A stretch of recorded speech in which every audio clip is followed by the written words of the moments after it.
God. Hallelujah. ஆண்டவர் இரட்சகருமாகிய இயேசு கிறிஸ்துவின் இன்ப நாமத்தில் உங்கள் யாவருக்கும் நல்வாழ்த்துக்களை தெரிவித்துக் கொள்கிறேன். பாஸ்டர் அவர்களுக்காக நான் தேவனை துதிக்கிறேன். ஒரு நல்ல தாவீதையும் யோனத்தானையும் போல கர்த்தர் எங்களை இணைத்து ஊழியத்தின் பாதையில் அநேக காரியங்களை பகிர்ந்து கொள்ள, ஆவிக்குரிய விஷயங்களை, சபையின் காரியங்களை ஒருவருக்கொருவர் மனம் விட்டு பேசிக்கொள்ள தேவன் எங்களுக்கு கொடுத்த நல்ல அன்புக்காக நான் தேவனை துதிக்கிறேன். நல்ல ஒரு திருச்சபையை ஆண்டவர் அவர் கையிலே கொடுத்திருக்கிறார் என்பதை நான் அறிவேன். எனக்கு நன்றாக தெரியும். அவர் மேல் வைத்திருக்கிற அபிஷேகமும் ஆண்டவர் அவர் மேல் வைத்திருக்கிறதான கிருபையும் சாதாரணமானது அல்ல, அது விசேஷமானது. ஆகவே அந்த தெரிந்து கொள்ளுதலும் அந்த வேறு விரித்தலும் நிச்சயமாகவே யாரோடும் நம்ம கம்பேர் பண்ண முடியாத ஒன்று. அதற்காக நான் தேவனை துதிக்கிறேன். கர்த்தர் நல்லவர்.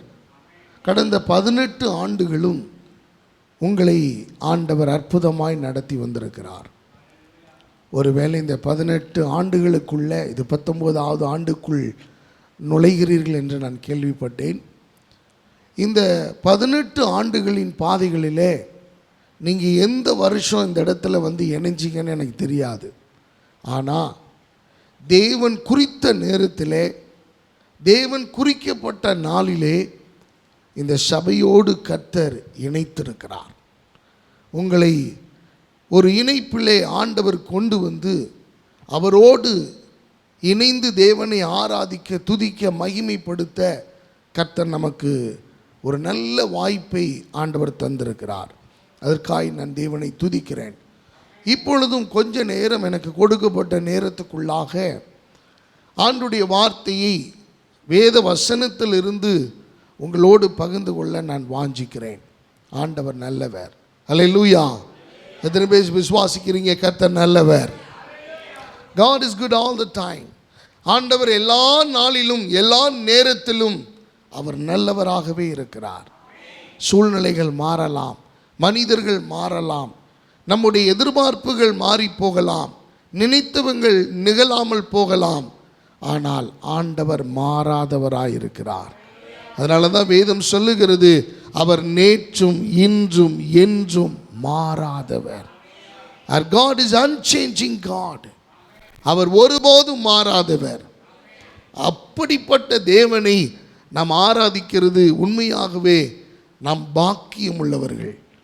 ஆண்டவர் நமக்கு ஒரு பெரிய ஆசீர்வாதத்தை ஆண்டவர் அனுக்கிரகம் பண்ணி இருக்கிறார். அல்லேலூயா. கர்த்தருக்கு மகிமை உண்டாவதாக. ஒரு வசனத்தை வாசிக்க கேட்கிறேன்.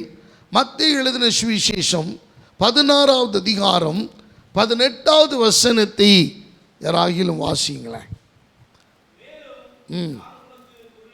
சொல்லுகிறேன், நீ பேதுருவாய் இருக்கிறாய், இந்த கல்லின் மேல் என் சபையை கட்டுவேன்,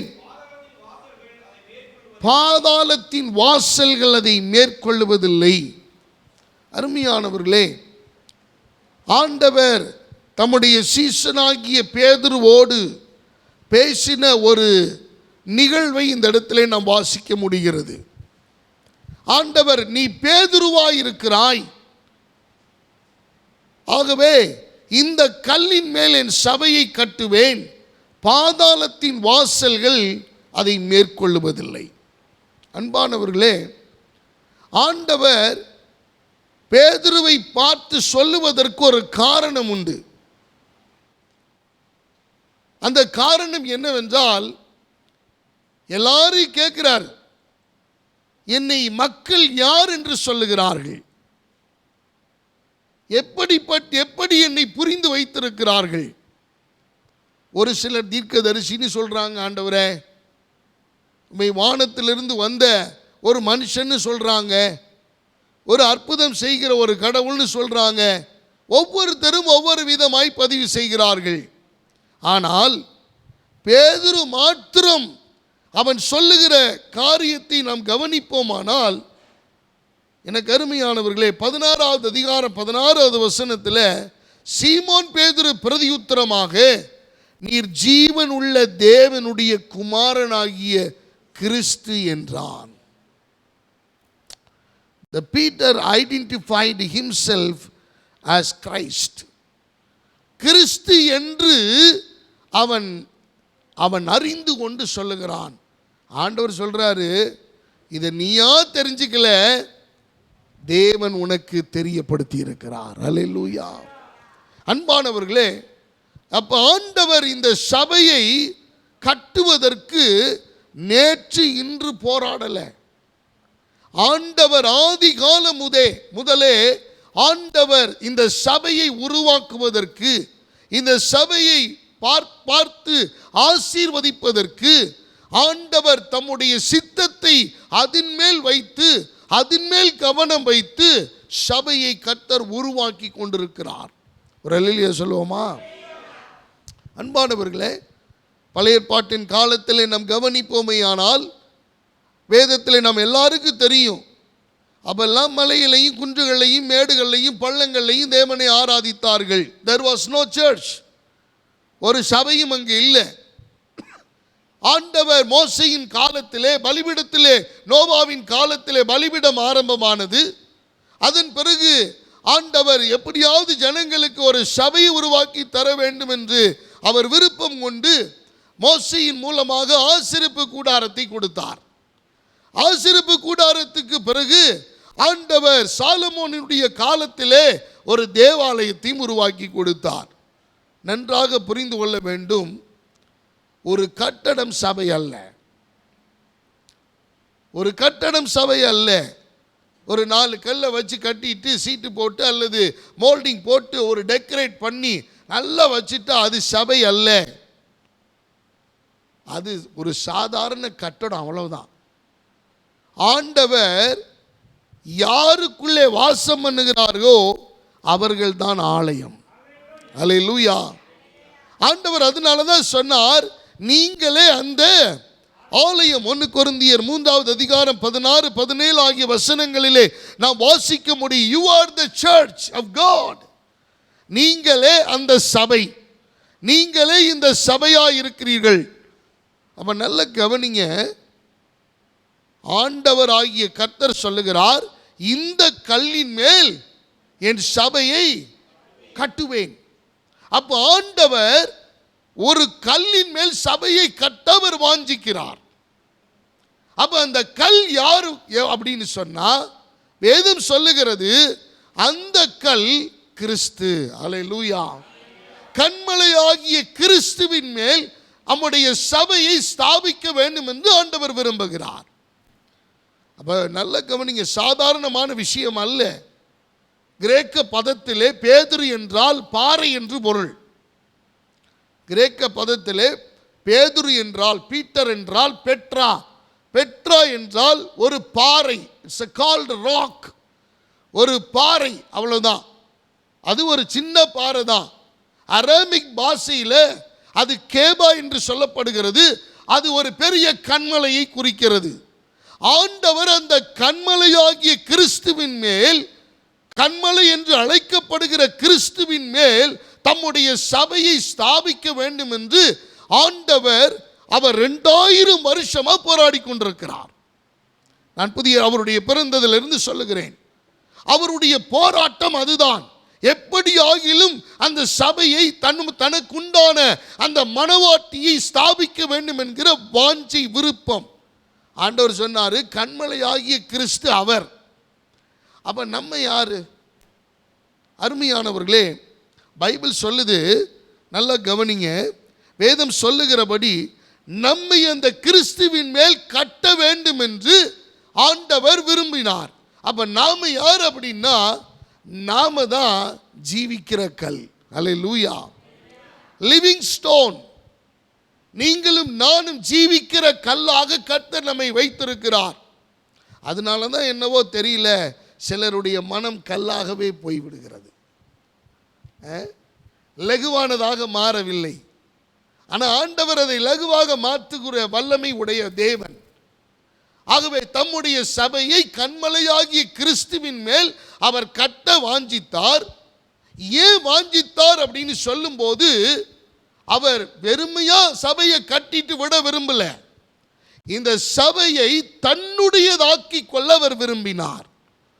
நம்ம வீடு கட்டிட்டு யாருக்கோ ஒருத்தட்ட வித்துட்டு போனா என்ன பிரயோஜனம்? வாகனம் வாங்கி எல்லாத்தையும் அழகுபடுத்திட்டு யாருக்கோ ஒருவர் ஓட்ட கொடுத்தா என்ன பிரயோஜனம்? அருமையானவர்களே, அப்ப தன்னுடைய சபையை தனக்காக உருவாக்கி தன்னுடைய மனவாட்டியாக எடுத்து கொள்ள வேண்டும் என்பதுதான் ஆண்டவருடைய அடிப்படை கொள்கை. அவருடைய உள்ளத்தின் ஆழத்தில் இருந்த மிக முக்கியமான விஷயம் அதுதான். சபையை தன்னுடையதாக்கி கொள்ள வேண்டும் என்று, தனதாக்கி கொள்ள, அது என்னுடையது. அதுக்காக ஆண்டவர் எந்த எக்ஸ்ட்ரீம் லெவல்ல வேணுமாலும் போய் அவர் வேலை செய்வார், அவர் கிரியை செய்வார். அப்படிப்பட்ட தேவன் அப்ப நம்மள ஜீவன் உள்ள கல்லாக நம்மை வைத்திருக்கிறார். அதனாலதான் சொல்லும்போது ஆண்டவர் சொல்லுகிறார், ஒருவன் கற்பாறையின் மேல் கட்டப்பட்டவன் நிலைத்து நிற்கிறான், ஆனா மணலின் மேல் கட்டப்பட்டவனோ அவன் புயல் வரும்போது, மழை வரும்போது, பெருவெள்ளம் வரும்போது அவன் அதன் தாங்க முடியாமல் அந்த பாறையிலே அவன் கட்டப்படாததினாலே, கண்மலையாகிய கிறிஸ்துவின் மேல் அவன் இல்லாதபடியினாலே, இணைக்கப்படாதபடியினாலே அவன் விழுந்து போகிறான். ஆனால் கண்மலையாகிய கிறிஸ்துவின் மேல், கற்பாறையின் மேல் யார் கட்டி இருக்கிறார்களோ, தங்களுடைய அஸ்திவாரத்தை போட்டிருக்கிறார்களோ, அவர்கள் உறுதியாய் இருக்கிறார்கள். எந்த மலை, எந்த புயல், எந்த காற்று, எந்த போராட்டம் வந்தாலும் they will stand together with the Lord to glorify God. ஆண்டவரை மகிமைப்படுத்தும்படியாக அவர்கள் நிலைத்து நிற்பார்கள். அல்லேலூயா. அன்பான கர்த்தருடைய பிள்ளைகளே, ஆகவே ஆண்டவர் கண்மலையாகிய கிறிஸ்து, அந்த கிறிஸ்துவின் மேல் தம்முடைய சபையை கட்ட ஜீவிக்கிற கல்லாக நம் உயிருள்ள திருச்சபையாக நிறுத்த ஆண்டவர் வாஞ்சிக்கிறார். நம்ம எல்லாரும் சேர்ந்தாதான் சர்ச். ஒருத்தர் மட்டும் இங்க வந்து நின்று பாட்டு பாடி ஆராதித்து கொண்டிருந்தால் அது சபை அல்ல. ஆண்டவர் அப்படி சபையை சொல்லவில்லை. வேதம் சொல்லுகிறபடி ஆண்டவர் இந்த இடத்திலே நாம் எல்லாரும் கூடி வருகிறதான். அதனால தான் பைபிளில் சொல்லப்பட்டிருக்கிறது, எந்த சூழ்நிலையிலையும் சபை கூடுதலை விட்டு விடாதிருங்கள். It's a golden opportunity for all to gather in the presence of God. ஒரு நாள் வரப்போகிறது, ஒருவேளை நம்முடைய காலத்தில் இல்லாமல் இருக்கலாம், அப்படிதான் வர்றதுக்கு வாய்ப்பு இருக்கு. ஒருவேளை நம்முடைய சந்ததிகளின் காலத்தில் அது நிச்சயமாய் வரும். ஒரு இருண்ட காலம் வரப்போகிறது. நீங்களும் நானும் நினைச்சாலும் ஆராதிக்க முடியாது, நினைச்சாலும் கூடி வர முடியாது. It's a privilege and a golden opportunity for us today to gather in the presence of God in the church. சபையிலே நம்ம சபையாய் கூடி தேவனை ஆராதிக்க ஆண்டவர் கொடுத்திருக்கிற மிகப்பெரிய வாய்ப்பு இது. அருமையானவர்களே, இப்ப ஒரு நாள் வரப்போது, நீங்களே நினைச்சாலும் you can't go to the church. நீங்க ஒரு 10 பேரா கூடி ஆராதிக்க முடியாது, நீங்க பைபிளை தூக்க முடியாது. இப்ப நமக்கு ஒரு பைபிளுக்கு 4 பைபிள் வீட்டில் வச்சிருக்கிறோம், ஆனா ஓபன் பண்ணாத பைபிளை வச்சிருக்கிறோம். அதுக்கு பேர் மேல என்ன தெரியுமா எழுதப்பட்டிருக்கு? Open Bible. எப்படி திறந்த வேதாகமம்னு எழுதப்பட்டிருக்கு. ஆனா அந்த பைபிள் 4 பைபிள் இருக்கு. 4 பைபிள்ல ஒரு பைபிளை கூட யாரும் திறக்கிறதுக்கு யாரும் இல்லைங்க. ஆனா ஒரு நாள் வரும், நீங்க வீட்டில் கூட பைபிள் வச்சுக்க முடியாத ஒரு பயங்கரமான கொடிய காலம் வரப்போகிறது. அருமையானவர்களே, இப்ப நமக்கு கொடுத்த மிகப்பெரிய பாக்கியம். அப்ப இந்த சபையை கர்த்தர் அடுத்த கட்டமா ஆண்டவர் கொண்டு போக விரும்புகிறார். என்ன அப்படின்னா, அப்ப கண்மலையாகிய கிறிஸ்துவின் மேல் நாம் கட்டப்பட்டவர்களாய் நாம் இருக்கிறோம். ஏன் ஆண்டவர் நம்மளை அங்க கட்டணும்னு விரும்புகிறார் அப்படின்னா, ஒரு 3 காரணங்கள் உண்டு. ஒன்று, he is the foundation stone of the church. அவர்தான் அஸ்திபாரக்கல். ஹல்லேலூயா. அருமையானவர்களே, நீங்க நல்லா படிச்சிருக்கலாம், உங்களுக்கு நல்ல வசதிகள் இருக்கலாம், உங்களுக்கு நல்ல அனுபவம் இருக்கலாம், ஆனால் அதை வச்சு உங்கள் ஆலயத்தை நீங்கள் கட்ட முடியாது. Hello, money can't build the church. Your experience can't build the church. நீங்க சபையை உங்கள் அனுபவத்தினாலே உருவாக்கி விட முடியாது, கட்டிவிட முடியாது. திறமையினாலும் ஞானத்தினாலும் உங்களுடைய நல்ல பாடக்கூடிய திறமைகள் இருந்தால் you can't build the church. அருமையானவர்களே, அப்படின்னா நிறைய பாகவதர் சர்ச்சு கட்டிக்குவாங்க. எல்லாம் எதுக மோனையோட சரியா வல்லின மெல்லின இலக்கண நயத்தோட பாடுகிற சரியான தாளத்தை ராகத்தையும் அவர்கள் கற்று தேர்ந்தவர்கள் எத்தனையோ பேர் இருக்கிறார்கள். அவர்களால் முடியல. அருமையானவர்களே, அப்படியானால் இந்த சபையினுடைய அல்டிமேட் நோக்கம் என்ன? ஆண்டவர் ஏன் இந்த 18 ஆண்டு காலம் இந்த சபையை நடத்தி வந்திருக்கிறார்? கடந்து வந்த பாதைகள் சாதாரணமானது அல்ல. கரடு முரடான பாதைகள், ஏற்ற தாழ்வுகள், ஏற்ற குறைவுகள், பல நஷ்டங்கள், பல விபத்துக்கள், பல இழப்புகள், பல போராட்டங்கள், பல சங்கடங்கள், மனவேதனைகள், இதெல்லாம் ஆண்டவர் அனுமதித்தும் இந்த சபையை இன்னைக்கு ஆண்டவர் அமர பண்ணி இருக்கிறார். இந்த 18வது ஆண்டை நிறைவு செய்து 19வது ஆண்டுக்குள் நுழையும்படி தேவன் பாராட்டி இந்த நன்றி உணர்வோடு கூட அவரை ஆராதிக்கவும் கட்ட நமக்கு கிருபை பாராட்டி இருக்கிறார் என்று சொன்னால், இங்க உட்கார்ந்து இருக்கிறவர்கள் அவர் மேல் அஸ்திபாரம் போட்டபடியினாலே தான் அமர்ந்திருக்கிறோம். அருமையானவர்களே, we laid a foundation on a Christ. கிறிஸ்துவின் மேல் நாம் அஸ்திபாரத்தை போட்டிருக்கிறோம். ஏன்னா அவர்தான் ஃபவுண்டேஷன் ஸ்டோன், அவர்தான் அஸ்திபாரக்கல். அந்த அஸ்திபார கல்ல ஒருத்தன் அசைக்க முடியாது. அருமையானவர்களே, அதை நல்லா தெரிஞ்சுக்குவோம். அதனாலதான் ஆண்டவர் சொன்னார் இந்த வார்த்தையை பேதுருட்ட சொல்லும்போது, I will build my church on the rock. அதோட நிறுத்தியிருக்கலாம், அதோட நிறுத்தியிருக்கலாம். அவனுடைய கேள்விக்கு அங்க முடிஞ்சிருச்சு பதில். பேதுரு, ஆண்டவரே நீதான் குமாரனாகிய கிறிஸ்து என்று அவன் அறிக்கையிட்டபடி ஆண்டவர் உடனே சொல்லுகிறார், பரவாயில்ல, கர்த்தர் உனக்கு பிதாவானவர் உனக்கு வெளிப்படுத்தி இருக்கிறாரு. அப்படி வெளிப்படுத்தாவிட்டால் இந்த வார்த்தை ஒன்றிருந்து வராது அப்படின்னு ஆண்டவர் சொல்லிட்டு, I will build my church on the rock. இந்த கன்மலையின் மேல் என்னுடைய சபையை நான் கட்டுவேன், இந்த கல்லின் மேல் என் சபையை கட்டுவேன். அதனுடைய ஆழமான நோக்கம் என்ன? எனக்கு அருமையான தேவ பிள்ளைகளே, அவர் அஸ்திபாரத்தை அவர் விட விரும்புகிறார். அந்த அஸ்திபாரத்தை அவர் அவர் அவர் முன்னாடி எடுத்து வைக்க விரும்புகிறார். நீங்கள், அதனாலதான் நான் சொன்னேன், இந்த சபையை நீங்களும் நானும் கட்ட முடியாது. இந்த 18 ஆண்டுகளும் நீங்களும் நானும் தள்ளிக்கிட்டு வரல. ஹலோ, நீங்களும் நானும் தள்ளிக்கிட்டு வரல, கர்த்தர் கொண்டு வந்திருக்கிறார். எனக்கு அருமையானவர்களே, we have reached the 18 milestone. எனக்கு அருமையானவர்களே, 18 மைல் கல்லை நாம் தாண்டி இருக்கிறோம். இந்த 18 மைல் கல்லும் நம்ம கிருபையினாலே அல்லது நம்முடைய பலத்தினாலே, நம்முடைய ஞானத்தினாலே, நம்முடைய திறமையினாலே, நம்முடைய புத்தியினாலோ, நம்முடைய அனுபவத்தினாலோ, நமக்கு இருக்கிற பண வலிமையினாலோ, மன வலிமையினாலோ, ஆள் பலத்தினாலும் போகல. அருமையானவர்களே, அப்படியானால் அவருடைய இரண்டாவது நோக்கம் என்ன? அவர் அஸ்திபார கல்லாய் இருந்து நம்மை அவரிடத்தில் அஸ்திபாரமிட்டவர்களாய் நம்மை இந்த இடத்துல அமர பண்ணி இருக்கிறார். ரெண்டாவது அவர் சொல்றாரு, எனக்கு அருமையானவர்களே, அவர்தான் மூலைக்கல், கார்னர் ஸ்டோன். அவர்தான் மூலைக்கல். இப்பயும் எந்த கொத்தனார் கட்டினாலும் சரி, ஒரு மூலையிலிருந்து ஆரம்பிப்பாங்க, ஒரு மூலையிலேருந்து ஆரம்பிப்பாங்க. அந்த கல்லை வச்சு இப்போ சாமியெல்லாம் கும்பிட்றாங்க.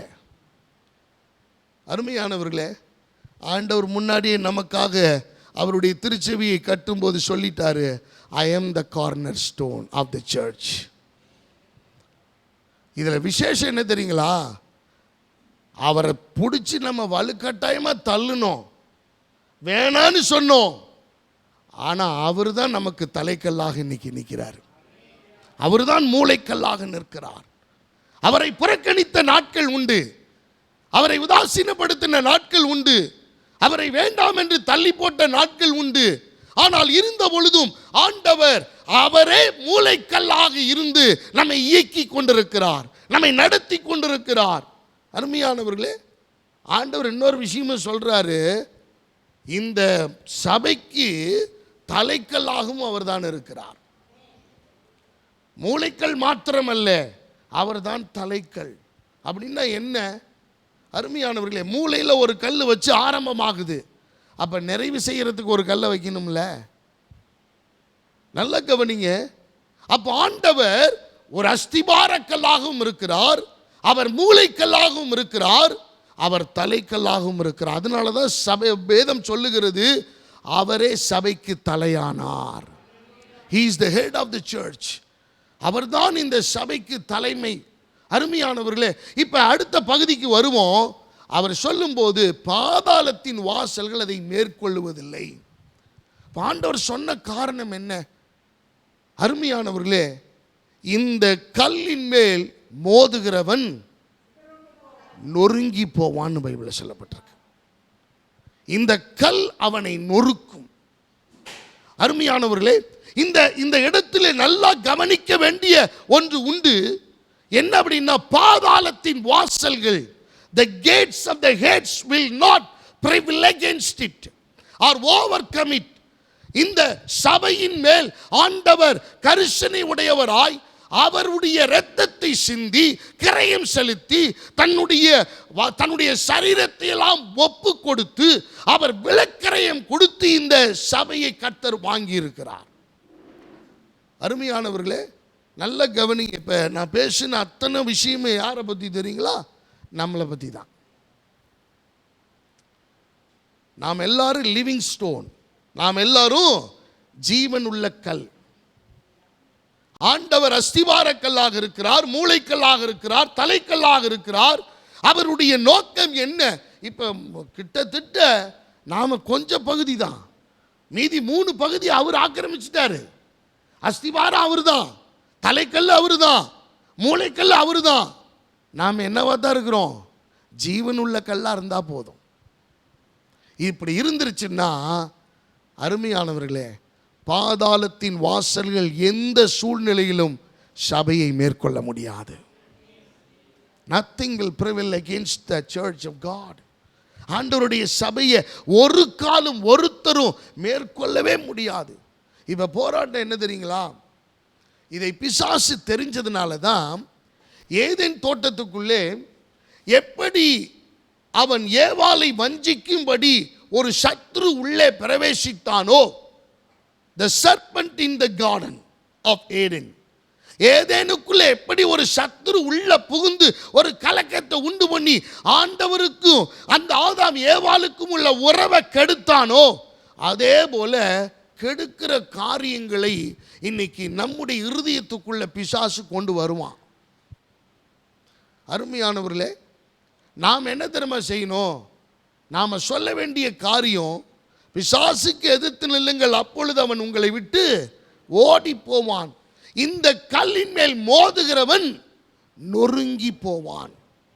அப்ப அந்த நொறுங்கி போகக்கூடிய அந்த கிரியை நமக்குள்ள நடக்கணும் அப்படின்னா நாம் ஜீவன் உள்ள கல்லாக நாம் நிற்க வேண்டும். எங்க ஒரு கல்லை போட்டால் அப்படியே இருந்துச்சுன்னா அதில் பிரயோஜனம் ஒன்றும் இல்லை.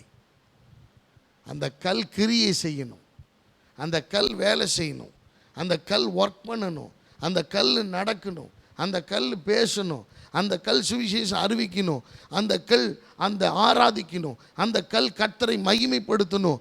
இதெல்லாம் அது செஞ்சாதான் அது ஜீவன் உள்ள கல். அருமையானவர்களே, ஆண்டவர் முதல்ல நம்மளை மண்ணினால் உருவாக்கி ஆண்டவர் சொன்னார், நான் மண்ணினால் உருவாக்கி நீ மண்ணு அப்படின்னு. ஆண்டவர் புதிய ஏற்பாட்டில் சபையை குறித்து சொல்லும்போது சொல்லுகிறார், நம்மை பார்த்து நீங்கள் ஜீவன் உள்ள கல்லாயிருக்கிறீர்கள்.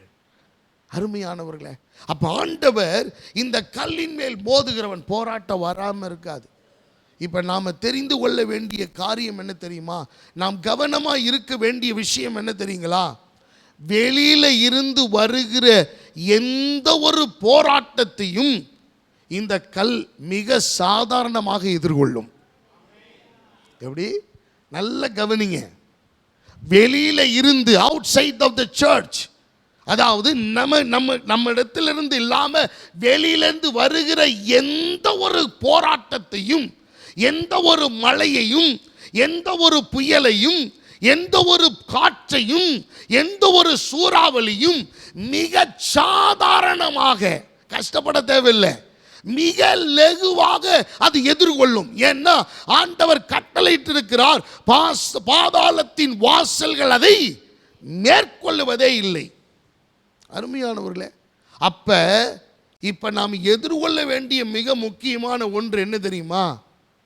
கல்லுக்குள்ள கல்லை வச்சு பிரச்சனையை பண்ணி விட்டுலாம். இப்படி நமக்குள்ள சமாதானத்தை குலைச்சி நம்மளை கெடுத்து விட்டான்னா சபையை என்ன செஞ்சிடலாம்? அழிச்சிடலாம். அருமையானவர்களே, ஆங்கிலத்தில் ஒரு வார்த்தை இப்படி சொல்லப்பட்டிருக்கிறது, Jesus died on the cross to destroy the devil of the death. எப்படி? மரணத்தினுடைய சாபத்தை விழுங்கும்படிக்கு, அந்த பிசாசை ஆண்டவர் நொறுக்கி போடும்படிக்கு சிலுவையிலே நமக்காக இயேசு வெற்றி சிறந்தார். அல்லேலூயா. அப்படி கிரயம் செலுத்தி பெற்ற இந்த சபையை நம்மை கெடுக்கிறதுக்கு நம்முடைய சிந்தை போதும். நல்ல கவனிங்க. சில பேர் சொல்றாங்க அவர் mind is a devil place.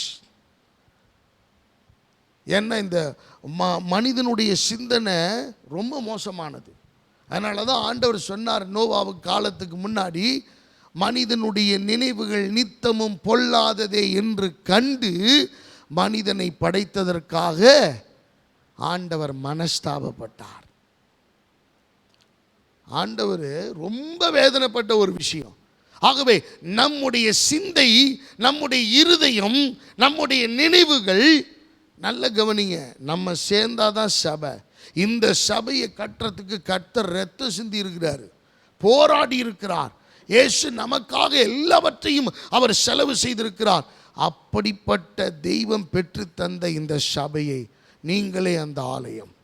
இந்த ஆலயத்தை ஒருவன் கெடுத்தால் கர்த்தர் அவனை என்ன செய்வாராம்? கெடுப்பார். அருமையானவர்களே, ஏதாவது ஒன்று பண்ணிட்டு நான் போயிடலாம். No, never. You are part of the church. நல்ல கவனிங்க, ஒரு வசனத்தை கூட வாசிங்களேன். யோவான் 15வது அதிகாரம் 4வது வசனத்தை. Any one help me? யாராவது உதவி செய்யுங்க. 15, யோவான் 15:4. என்னில் நிலைத்திருங்கள், நானும் உங்களில் நிலைத்திருப்பேன். கொடியானது திராட்சை செடியில் நிலைத்திராவிட்டால் அது தானாய் கனி கொடுக்க மாட்டாதது போல, நீங்களும் என்னில் நிலைத்திராவிட்டால் கனி கொடுக்க மாட்டீர்கள். எனக்கு அருமையான தேவ பிள்ளைகளே, நீங்கள் கனி கொடுக்க வேண்டுமானால், if you want to bear fruit in your life, we have to remain in Christ. கிறிஸ்துவுக்குள் நாம் நிலைத்திருக்கிற அனுபவம். சின்ன சின்ன கோபம் அதெல்லாம் வரும், சின்ன சின்ன மனத்தாங்கள், சின்ன சின்ன வருத்தங்கள், சின்ன சின்ன கலக்கங்கள் அதெல்லாம் வரும். இதெல்லாம் நம்ம லகுவாக சமாளிச்சிடலாம். ஆனால் மனதுக்குள் ஏற்படுகிற வஞ்சகங்கள், சத்ருவான் விதைக்கிற காரியங்கள், ஏவாளுடைய மனதில் விதைத்த காரியம் என்ன? ஆண்டவர் சொன்னாரு, நீ இதை புசிக்கும் நாளிலே. ஆண்டவர் ஒரு முறை சாவாயின்னு சொன்னா பத்தாதா? ஏன் 2 முறை சாவாயின்னு சொல்றாரு? சாகவே சாவாய் அப்படின்னு ஏன் சொல்லணும்? அருமையானவர்களே, ஒன்று பிசிக்கல் டெத், மற்றொன்று ஸ்பிரிச்சுவல் டெத். எப்படி? மாம்சமான ஒரு சாவை குறித்தும் ஆவிக்குரிய சாவை குறித்தும் வெளிப்படுத்துகிறார். ஆண்டவர் ஒவ்வொரு வார்த்தையிலையும் அழகான அர்த்தங்களை கர்த்தர் வைத்திருக்கிறார். அவ்வளோ பெரிய மகத்துவமான ஆண்டவர் நம்முடைய ஆண்டவர். அன்பானவர்களே, ஆகவே இந்த சபையை கிறிஸ்துவாகிய கன்மலையின் மேல் கட்டி வைத்திருக்கிறார். இது நம்முடைய பலம் அல்ல, நம்முடைய ஞானம் அல்ல, நம்முடைய திறமையினால் இது உருவாக்கப்படவில்லை. அவருடைய இரக்கத்தினாலும் கிருபையினாலும் இரத்த சிந்துதலினாலும் அவர் இந்த சபையை உருவாக்கி வைத்திருக்கிறார். அந்த சபை நாமே, நாம தான் இந்த சபை. அப்ப நாம வெளியில இருந்து வருகிற எந்த சவால்களையும் இந்த சபையை மிக லகுவாக அது எதிர்கொள்ளும். புறஜாதிகளிடத்திலிருந்து, பலவிதமான சூழ்நிலைகளிலிருந்து, பலவிதமான பிசாசின் தொல்லைகளிலிருந்து, வான மண்டலத்தில் இருக்கிற எல்லா விதமான சூழலில் இருந்து வருகிற போராட்டங்களையும் இந்த சபை ரொம்ப லகுவா அது எதிர்கொள்ளும். ஆனால் நாம இப்ப எதிர்கொள்ள வேண்டிய மிக முக்கியமான ஒன்று, இந்த மனதுக்குள் இருதயத்துக்குள் நம்முடைய சிந்தைக்குள் பிசாசு உருவாக்கி நம்முடைய மனதை கல்லாக்கி, லிவிங் ஸ்டோன் கல்லா இருக்காது. கல்லுன்னா எப்படி இருக்கும்? அசையாது, போட்ட இடத்துல கிடக்கும், போட்ட இடத்துல கிடக்கும், அதுதான் கல். ஆனால் ஆண்டவர் சொன்ன கல் எப்படி? Living stone. It means it can walk, it can speak, it can do any work that God wants to do. ஆண்டவர் என்ன சொல்லுகிறாரோ அதை கட்டளையிட்டதை செய்யக்கூடிய கண்மலை. அந்த கல் ஒரு ஜீவனுள்ள கல்லாக ஆண்டவர் இருக்க விரும்புகிறார். இப்போ நாம் எப்படி இருக்கிறோம் அன்பானவர்களே? இந்த 18 ஆண்டுகள் அற்புதமாய் கர்த்தர் நடத்தி வந்திருக்கிறார். ஏற்ற தாழ்வுகள் ஏறக்குறைய எல்லாம் இருந்தது, பரவாயில்ல. மனத்தாங்கல்கள், சோர்வுகள், சில பலவீனங்கள், சில நேரங்களில் இதுக்கு சப்போர்ட் பண்ண முடியாத நிலை, இதில் ஒத்துழைக்க முடியாத நிலை, சரீர பலவீனங்கள், மனதளவில் ஏதாவது ஒரு தாங்கல், மனதளவில் போராட்டம், இவைகளெல்லாம் வரத்தான் செய்யும். ஆனால் பாதாளத்தின் வாசல்கள் உங்களை மேற்கொள்வதில்லை என்பதை நீங்கள் உறுதி செய்து கொள்ளுங்கள். அருமையானவர்களே, ஆண்டவர் இந்த யோவான் 15:4 வாசிக்கப்பட்ட வார்த்தையின்படி ஆண்டவரில் நம்ம நிலைத்திருக்கணும். அதுதான் சபை. அருமையானவர்களே, ஒரு கை வரலன்னா நம்முடைய வேலைக்கு எப்படி நம்ம போவோம்?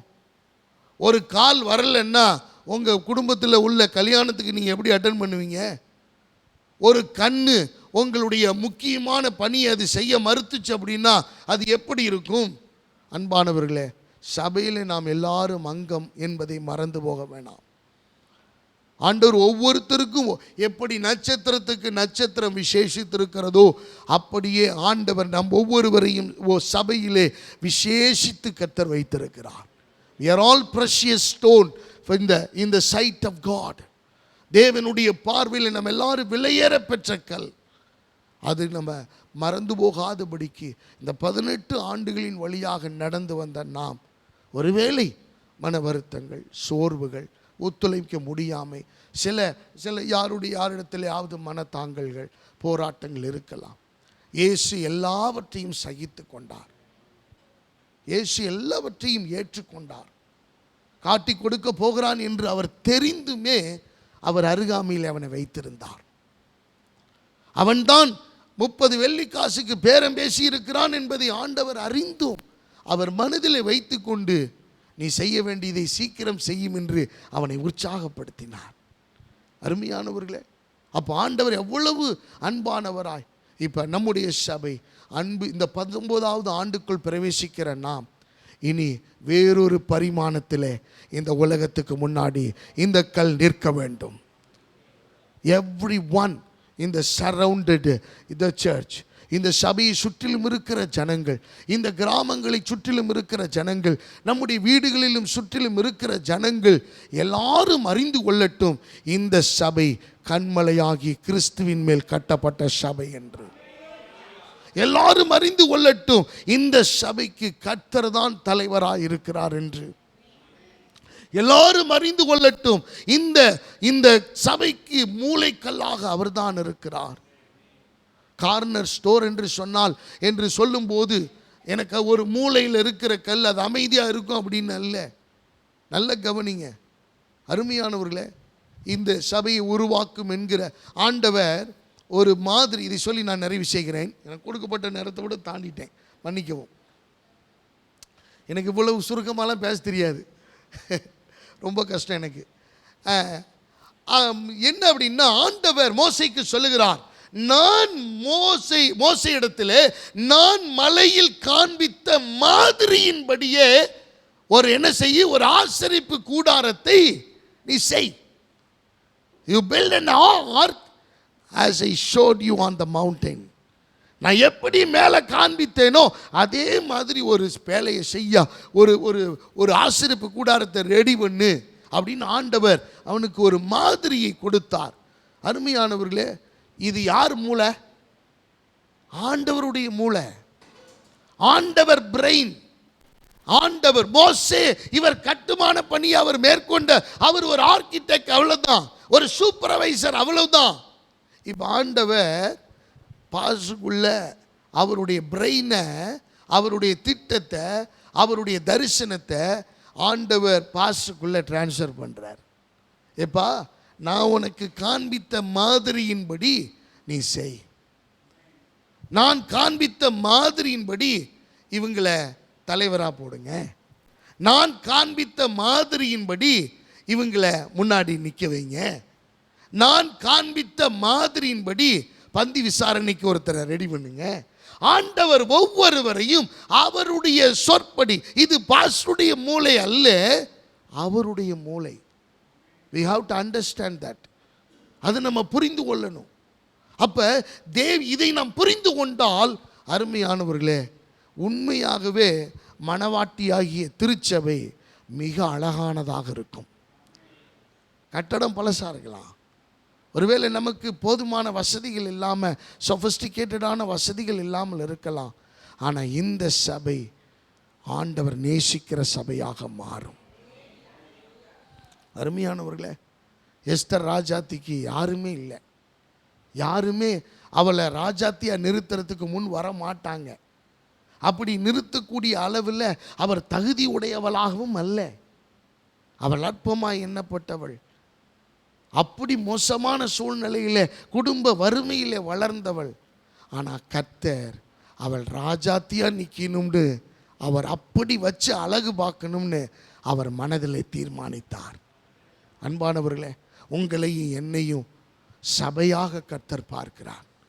ஒரு தனி மனுஷியாக ஆண்டவர் பார்க்கல, ஒரு மனுஷனா ஆண்டவர் பார்க்கல, சபையாக பார்க்கிறார். அவர் நேசிக்கிறார். உறவுகள் ஒரு வேளை புறக்கணிக்கலாம், நம்மளுக்கு வேலை கொடுத்தவங்க நம்மளை வேலை உதாசீனப்படுத்தலாம். ஒருவேளை நம்ம யார் அதிகமாய் நேசித்தோமோ அவர்களும் கூட ஒரு வேளை நம்மை மிக பரிதாபமாய் புறக்கணித்து தள்ளலாம். ஆனால் ஆண்டவர் அப்படி அல்ல. அவர் உங்களை மணவாட்டியாக நிறுத்தி அழகு பார்த்தே தீருவார். அதனால தான் அவர் சொன்னார், பாதாளத்தின் வாசல்கள் அதை மேற்கொள்வதில்லை. அருமையானவர்களே, பிரச்சனைகள் உங்கள் வாழ்க்கையில் இருக்கலாம். இந்த 18 ஆண்டுகள் சபையோடு சேர்ந்து நீங்கள் நடந்து வரும்போது, ஏன் சர்ச்சுன்னு இருக்கிற, ஏன் சர்ச்சுக்கு போனால் தான் நடக்குமா, ஏன் சர்ச்சுக்கு போனால் தான் உனக்கு நல்லது நடக்குமா, பரியாசம் பண்ணியிருக்கலாம். ஏன் சர்ச்சுக்கு செஞ்சால் தான் உன்னை கடவுள் ஆசீர்வதிப்பாரா, பரியாசம் பண்ணியிருக்கலாம். ஏளனமாய் உங்களை பார்த்துருக்கலாம், உங்களை மிக அவலட்சணமாய் நடத்தி இருக்கலாம், உங்களை மிக மோசமான கட்டத்தில் உங்களை தள்ளி போட்டிருக்கலாம்.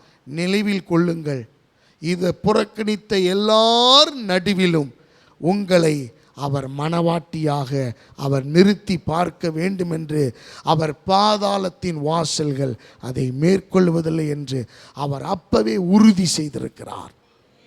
அவர்களை நிலைத்திருங்கள், அவரோடு நிலைத்திருங்கள். Remain in Christ, abide in Christ. அவரோடு நிலைத்திருங்கள், மிகுந்த கனிகளை கொடுக்க வைப்பார். நாம் ஞானவான்கள் அல்ல, நம் புத்திமான்கள் அல்ல, திறமைசாலிகள் அல்ல, மிக பேறு பெற்றவர்கள் அல்ல, புகழ் பெற்றவர்கள் அல்ல. நம்முடைய பேக்ரவுண்டு அந்த நிலைமையிலெல்லாம் ஒன்றும் கிடையாது. ஆனால் ஒன்றுமே இல்லாத நம்மளைய கர்த்தர் இந்த இடத்துல அமர பண்ணியிருக்கிறார் என்றால் அவர் நம்மைத்தான் சபையாக அவர் தீர்மானித்திருக்கிறார். அந்த அஸ்திபாரத்தை நம்பிக்கையோடு இருப்போம். அந்த மூளைக்கல்லை நம்பி நாம் வாழ்வோம். அருமையான அந்த தலைக்கல்லை நம்பி நாம் ஜீவிப்போம். நாம் ஜீவனுள்ள கல் தான், அவ்வளோதான். நாம் அதோடு இணையணும். எனக்கு அருமையானவர்களே, ஒரு கதையை சொல்லி நான் நிறைவு செய்கிறேன், நல்லா இருக்கும்னு நினைக்கிறேன். ஒரு மிகப்பெரிய விலை உயர்ந்த கல் ஒருவன் கண்டுபிடித்தான். அது அவங்க 3-4 தலைமுறைக்கு முன்னாடி அவங்க பூட்டைங்காலத்தில் அந்த கல்லை அவர் விலைக்கு வாங்கி பத்திரமா வச்சுருந்துருக்கார். அது பல கோடி மதிப்புள்ள ஒரு விலை உயர்ந்த கல். அப்போ அந்த கல்லை பார்த்து பார்த்து ரசிப்பது அவனுக்கு வழக்கம். இவன் கொள்ளு பேரன்னா சின்ன ஆள் இல்லை, நல்ல இவரு வயசான ஆள், 80 வயசு. அப்போ அந்த கல்லை பார்த்து பார்த்து ரசிப்பது வழக்கம். அடுத்த தலைமுறைக்கு அதை கொண்டு போய் கொடுக்கணும் அப்படின்னு அவர் பிரயாசப்பட்டார். இப்போ என்ன ஆகி போச்சுன்னா, ஒரு நாள் அந்த கல்லை எடுத்து இப்படி அழகு பார்க்கும்போது கீழே விழுந்துருச்சு. கீழே விழுந்து அதில் பலவிதமான கீறல்கள் ஏற்பட்டுருச்சு. இந்த ஆள் உட்காந்து அழுகிறார். ஐயோ, இத்தனை பாட்டம் புட்டம் காலத்திலெல்லாம் சேர்த்து பத்திரமா இத்தனை தலைமுறையாக காப்பாற்றுனது இப்போ நொறுங்கி போச்சே, உடஞ்சி போச்சே அப்படின்னு ரொம்ப வேதனை. எல்லா மனிதர் இது எந்தெந்த நாட்டுக்கு போகிறாரோ அந்த நாட்டில் உள்ள பொற்கொள்ளனையெல்லாம் கூப்பிட்டு, எப்பா நீ இதை சரி பண்ண தர முடியுமா, உனக்கு எவ்வளோ நாளும் காசு தரேன். அப்போ எல்லாரும், சார் இதுக்கு வாய்ப்பே இல்லை சார், இதெல்லாம் சரி பண்ண முடியாது சார், இதெல்லாம் ஒன்றும் பண்ண முடியாது, நீங்கள் எத்தனை கோடி கொடுத்தாலும் எந்த மனுஷனும் பண்ண முடியாது. ஒரு வாலிபன் அதை சவாலாக எடுத்துக்கொண்டான். எனக்கு குறிப்பிட்ட நாள் தாங்க, அதை நான் சரி பண்ணி தந்துடுறேன் அப்படின்னு. சரி கொடுத்துட்டாங்க. 1 மாதங்கள், 6 மாதங்கள், 1 வருடம் அவன் முயற்சி பண்ணிக்கிட்டே இருக்கான். அவன் செஞ்ச காரியம் என்ன தெரியுமா? அந்த விரிசல்களை எல்லாம் ரோஜானுடைய தண்டுகளாக்கி, அந்த விரிசல்களுடைய நுனி பகுதிகள் எல்லாம் ரோஜா செடியினுடைய முற்களாக்கி, அந்த தண்டுகளின் ஒவ்வொரு பகுதிகளிலேயும் மிக அழகான வண்ண ரோஜாக்களை அவன் வரைந்து வைத்திருந்தான். அதை பார்ப்பதற்கு அவர் போன போது அவருடைய கண்கள் எல்லாம் அப்படியே கண்ணீர் சொரிந்தது.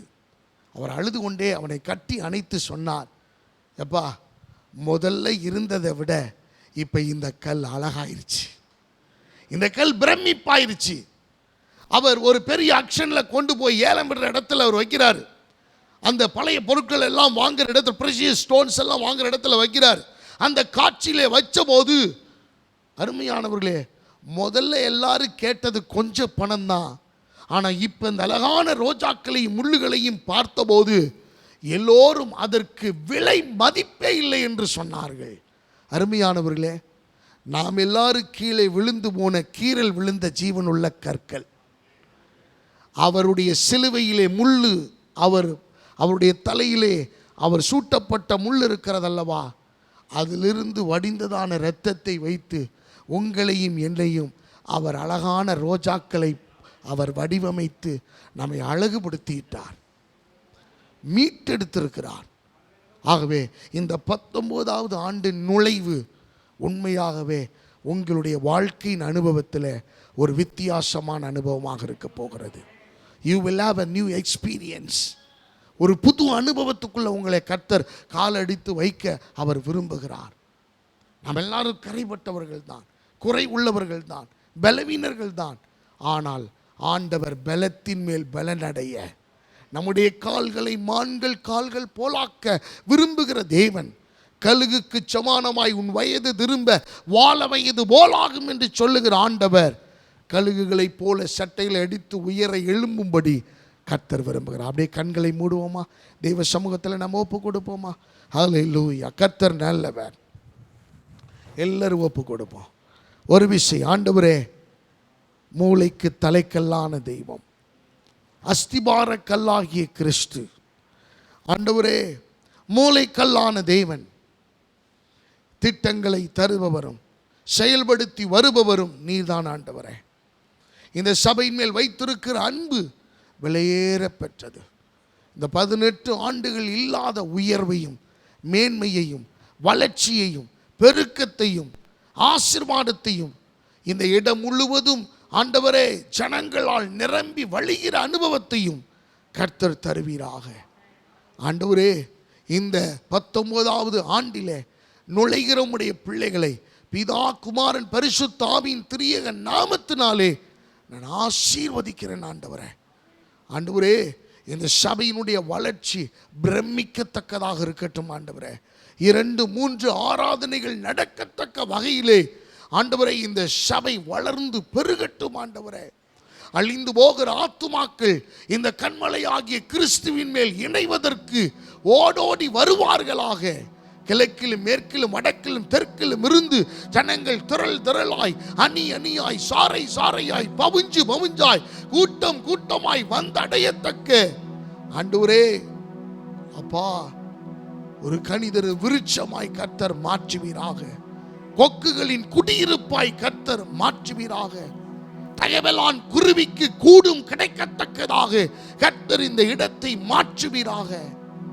இந்த இடத்திலே வல்லமை உண்டு, தேவ பிரசன்னம் உண்டு என்று இது ஒரு ரெகோபோத்தாய் மாறுவதாக, இது ஒரு பெதஸ்தாவாய் மாறுவதாக, இது சீயோனாய் மாறுவதாக, இது தேவனுடைய கொடுமுடியாய் மாறுவதாக, இது ஒலிவ மலையாய் மாறுவதாக, இது ஆண்டவரை எர்மோன் மலையாய் மாறுவதாக, ஓரே பர்வதமாய் மாறுவதாக, கர்த்தருடைய பர்வதமாய் இந்த ஸ்தலம் அழைக்கப்படுவதாக என்று நாங்கள் இயேசுவின் நாமத்தினாலே ஆண்டவரே இந்த வார்த்தைகளை உச்சரிக்கிறோம். ஆண்டவரே அப்பா, பாஸ்டருடைய கரத்தில் அர்ப்பணிக்கிறோம். உடைய வல்லமையின் அபிஷேகம் இன்னும் அதிகமாய் இந்த 19வது ஆண்டிலே ஒரு தெய்வீக வல்லமை, தெய்வீக பிரசன்னம் இன்னும் ஆட்கொள்ளட்டும். ஆண்டவரே இந்த சபையிலே நல்ல ஒரு மன ஆவியை, ஏக சிந்தையை, விட்டு கொடுக்கிற மனப்பான்மையை, தேவனுடைய பிரசன்னத்துக்கு வார்த்தைகளுக்கு இணங்கி ஒப்பு கொடுக்கிற ஒவ்வொரு இருதயத்தையும் ஜீவனுள்ள கல்லாக கர்த்தாவே நீர் மாற்றுவீராக என்று நாங்கள் ஜெபிக்கிறோம். ஆண்டவரே, இடங்கொள்ளாமல் போக மட்டும் பெருக பண்ணுகிற கர்த்தர் கூட இருந்து நடத்துவீராக. ஆண்டவரே, உதவி செய்கிற, பராமரிக்கிற, ஆண்டவரே இந்த சபையை தாங்குகிற, இந்த சபையை நேசிக்கிற, ஆண்டவரே பாஸ்டரை நேசிக்கிற ஒவ்வொரு குடும்பத்தையும் பிள்ளைகளையும் கர்த்தர் அவர்களை அபிவிருத்தி செய்வீராக. அவர்கள் பிள்ளைகள் தலை தூங்குவார்களாக. ஆண்டவரே ஸ்தோத்திரம். அவர்களுடைய வாழ்க்கையிலே ஒன்றும் மலடா இல்லாமல் ஆண்டவரே கர்த்தர் அனுகூலமான வாசல்களை திறந்து ஆண்டவரே கர்த்தர் மகிமையான ஆசீர்வாதங்களை செய்வீராக என்று நான் வாழ்த்துகிறேன். ஆண்டவரே பெருகட்டும். ஆண்டவரே கர்த்தருடைய நாம மாத்திரம் இந்த இடத்துல உயர்த்தப்படட்டும். ஆசீர்வதி இயேசுவின் நாமத்தில் வேண்டிக் கொள்ளுகிறோம். ஜெபம் கேளும் நல்ல பிதாவே, ஆமென், ஆமென். அப்படியே கண்களை மூடி, ஜலத்தின் மேல் அசைவாடிய தூய தேவ ஆவியே, ஸ்லைட மாத்துங்க. அப்படியே கண்களை மூடி, ஜலத்தின் மேல் அசைவாடிய தூய தேவ ஆவியே, சொல்லுங்க பார்க்கலாம். பலத்தின் மேல் பல் நடைய என் மேல் அசைவாடுமே, பலத்தின் மேல் பல நடைய என் மேல் அசைவாடுமே. சொல்லுங்க பார்க்கலாம். விண்ணக காற்றேணி என்னை நோக்கி வீசிடும், சொல்லுங்க பார்க்கலாம். வெண்பூராவை போல என் மேல் வந்த மருந்திடும். ஆண்டவரே, விண்ணக காற்றே, விண்ணக காற்றே நீ என்னை நோக்கி வீசிடும், வெண்பூராவை போல என் மேல் வந்த மருந்திடும். அக்கினி ரதத்தின் மேல், அக்கினி ரதத்தின் மேல் என்னை கொண்டு செல்லுமே. ஆண்டவர்கிட்ட கேளுங்க பார்க்கலாம். அக்கினி ரதத்தின் மேல் என்னை கொண்டு செல்லுமே, பரலோக தூதருடன் ஆராதிக்க செய்யுமே, பரலோக தூதருடன் ஆராதிக்க செய்யுமே. விண்ணக காற்றே நீ என்னை நோக்கி வீசிடும், வெண்பூராவை போல. இந்த நாளிலே ஆண்டவரே, விண்ணக காற்றே நீ என்னை நோக்கி வீசிடும், வெண்பூராவை. பரிசுத்த ஆவியானவரே, எங்கள் மத்தியில் பரிசுத்த ஆவியானவரே, எங்களோட இடைப்பட்ட கிருபைகளுக்காக நன்றி ஆண்டவரே. நல்ல வார்த்தையை நாங்கள் கேட்ட ஆண்டவரே. பரிசுத்த ஆவியானவர் தாமே எங்களோடு பேசின வார்த்தைக்காக நன்றி. He is the foundation stone. அவர் தான் ஃபவுண்டேஷன் ஸ்டோன். அவர் இல்லாமல் எதையும் செய்ய முடியாது, அவர் இல்லாமல் எதையும் செய்ய முடியாது, அவர் இல்லாமல் எதையும் செய்ய முடியாது. அவர் தான் கார்னர் ஸ்டோன், அவர் தான் corner stone. He is the living stone. அவர் தான் ஜீவனுள்ள கல், அவர் தான் தலைக்கு மூளைக்கல்லாக இருக்கிறாருங்க. பாஸ்டருடைய வார்த்தையின் ஆண்டவர் பாஸ்டர் மூலமா பேசினார். அந்த ஜீவனுள்ள கல். அநேக நேரம் நம்ம அந்த ஜீவனுள்ள கல்லுக்கு நிறைய நேரம் சப்போர்ட்டாக இருக்கிறது இல்லை. சப்போர்ட்டிங் ஸ்டோன் மாதிரி நிறைய நேரம் சப்போர்ட்டிங் ஸ்டோனாக இருக்கிறது இல்லை. கர்த்தர் விரும்புகிறது த சப்போர்ட்டிங் ஸ்டோன், லிவிங் ஸ்டோன், த கார்னர் ஸ்டோன் கர்த்தர் விரும்புகிறது. ஆண்டவரே, இந்த தேங்க்ஸ் கிவிங் பிரேயர் முழுவதுமாக நடத்துறீங்க, அதற்காக நன்றி. எங்களோட இடைப்பட்ட கிருபைகளுக்காக நன்றி. நமக்கு எவ்வளவு நன்றிகளை செலுத்தினாலும் ஆண்டவரே, நீர் செய்த நன்மைகள் அவ்வளவு இருக்குது. ஆண்டவரே, இன்னொரு புதிய ஆண்டுக்குள்ளாக நாங்கள் கடந்து போகிறோம். கர்த்தர் பெரிய காரியங்களை, மகத்துவமான கிரியங்களை இந்த ஊழியத்தில், ஆண்டவரே, இந்த சபையில், எங்கள் மத்தியில் தேவன் கிரியை செய்யும்படியாக நாங்கள் வேண்டிக் கொள்கிறோம். உடைய கருத்தில் ஒப்புக்கிடுகிறோம், தாழ்த்துகிறோம். நீர் ஆளுகை செய்து வழிநடத்துவீரா. எல்லா துதி கன மகிமை எல்லாம் உமக்கு ஒருவருக்கு மாத்திரமே செலுத்துகிறோம். மீட்பர் ரட்சகருமா இயேசு கிறிஸ்துவின் மூலம் ஜெபம் கேளும் எங்கள் ஜீவனுள்ள நல்ல பிதாவே. எல்லாம் சொல்லுவோம், ஆமேன். என் ஆத்துமாவே கர்த்தரை ஸ்தோத்திரி, என் முழுவதும் பரிசுத்த நாமத்தை ஸ்தோத்திரி. என் ஆத்துமாவே கர்த்தரை ஸ்தோத்திரி.